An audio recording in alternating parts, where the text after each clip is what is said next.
Assalamualaikum warahmatullahi wabarakatuh. Kami dari kelompok 4 yang beranggotakan Nurul, Vita, Rijal, dan Baihaqillah. Kami akan mempresentasikan mengenai sejarah dan pengertian tindak pidana pencucian uang. Selamat menyaksikan. Bismillahirrahmanirrahim. Sejarah pencucian uang.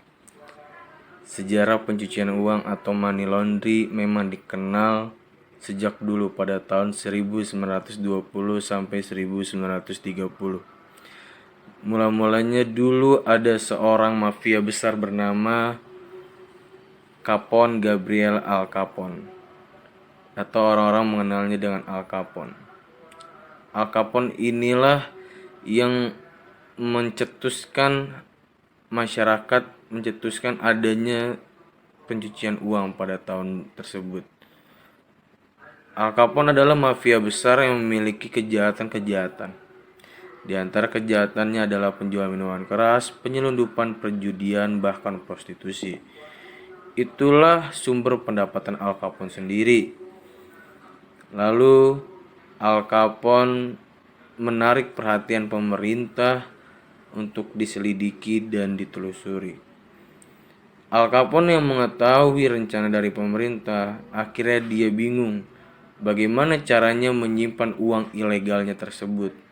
Lalu Al Capone berpikir keras sehingga Al Capone mempunyai ide untuk memiliki jasa pencuci pakaian atau laundry. Nah, karena uang yang berbentuk recehan pada saat itu, Al Capone akhirnya bingung dan tidak mau untuk dimasukkan ke bank.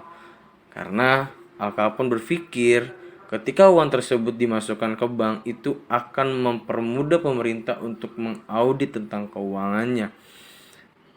Begitupun karena memang uang yang didapatkan adalah uang yang berbentuk recehan, akhirnya uang tersebut disimpan di tempat laundry itu. Lalu Al Capone berpikir dengan hanya satu laundry, pemerintah akan tetap curiga. Lalu Al Capone akhirnya dari usaha kejahatan-kejahatan tersebut, dia membangun cabang-cabang dari laundrynya. Pada akhirnya Al Capone dapat menipu pemerintah dan aparat penegak setempat, sehingga rasa curiga itu dapat ditepis oleh Al Capone sendiri.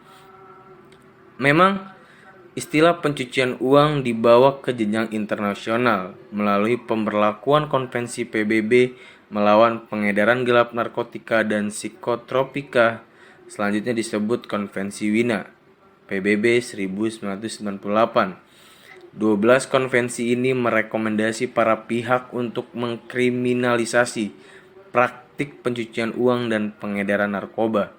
Konvensi ini diakui sebagai langkah terpenting internasionalisasi dan kriminalisasi dalam merespon kegiatan pencucian uang.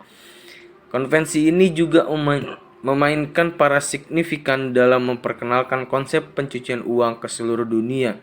Dari inisiatif internasional ini, istilah pencucian uang menyebar ke seluruh dunia melalui legislasi dan regulasi domestik negara masing-masing.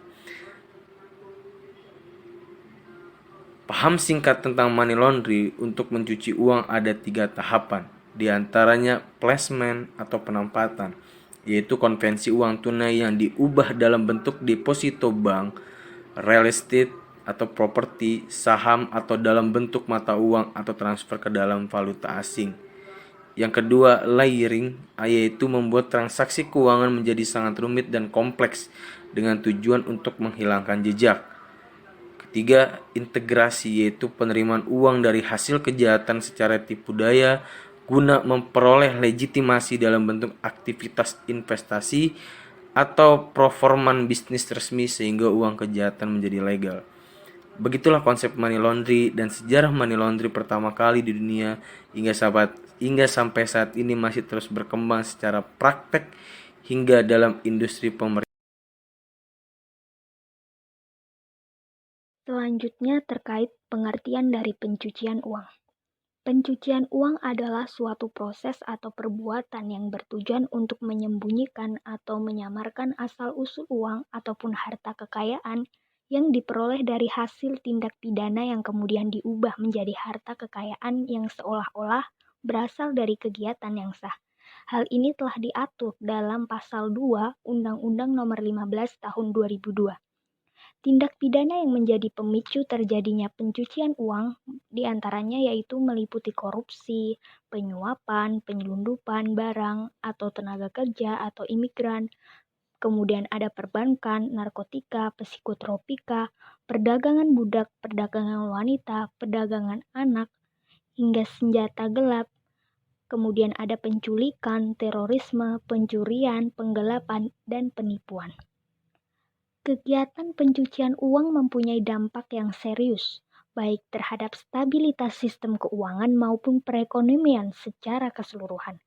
Tindak pidana pencucian uang merupakan tindak pidana multidimensi yang bersifat transnasional yang seringkali melibatkan jumlah uang yang cukup besar. Istilah pencucian uang berasal dari bahasa Inggris yaitu money laundering. Menurut pendapat Fraser, salah satu ahli hukum dunia, dapat kita simpulkan bahwasanya secara umum pencucian uang merupakan metode untuk menyembunyikan, memindahkan, dan menggunakan hasil dari suatu tindak pidana, kegiatan organisasi kejahatan, kejahatan ekonomi, korupsi, perdagangan narkotika, dan kegiatan-kegiatan lainnya yang merupakan aktivitas kejahatan money laundering atau pencucian uang pada intinya melibatkan aset, pendapatan atau kekayaan yang disamarkan sehingga dapat dipergunakan tanpa terdeteksi bahwa aset tersebut berasal dari kegiatan yang ilegal. Melalui money laundering, pendapatan atau kekayaan yang berasal dari kegiatan tersebut akan diubah menjadi aset keuangan yang seolah-olah berasal dari sumber yang sah dan legal.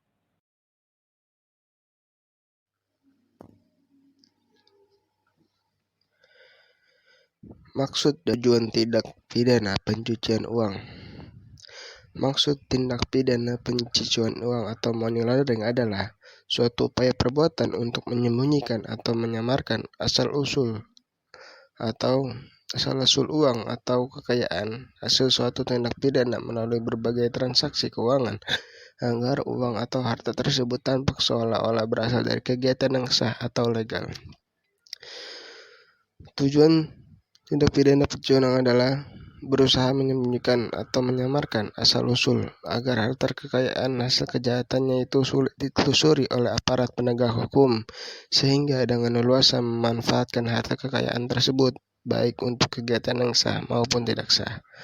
Di Indonesia, tindak pidana pencucian uang telah diatur secara tersendiri dalam Undang-Undang Republik Indonesia Nomor 8 Tahun 2000